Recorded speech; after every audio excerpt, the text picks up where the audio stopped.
សូមគោរពពុកម៉ែបងប្អូនទាំងអស់ជាទីគោរពជាទីស្រឡាញ់អ្នកស្រីត្រីថាវីជាជនឆបោកលុយប្រជាពលរដ្ឋ$8,500ដែលយករត់ការ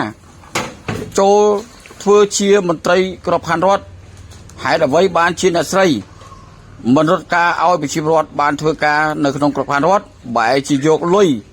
ប្រជាពលរដ្ឋ$8,000បាត់មុខឈឹងមិនប្រគល់លុយឲ្យទៅប្រជាពលរដ្ឋវិញអញ្ចឹងអ្នកស្រីមានខ្នងធំប៉ុណ្ណាបានជាអ្នកស្រីហ៊ានថ្លើមធំម្ល៉េះ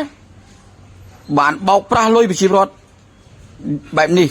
$8,000មិនមែនចេះស្រួលរកទេអ្នកស្រីគួរឲ្យដឹងអ្នកស្រីចរិតថោកទាបម្ល៉េះដើរតែបោកលុយប្រជាពលរដ្ឋ$8,500អញ្ចឹងមក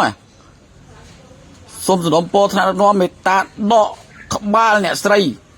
ត្រីថាវីចេញពីមន្ត្រីប៉ូលីសទៅកុំទុកឲ្យមន្ត្រីមានចរិតថោកទាបដែលដើរធ្វើបាបប្រជាពលរដ្ឋតទៅទៀតដោយអ្នកស្រីនេះបាទសូមអរគុណ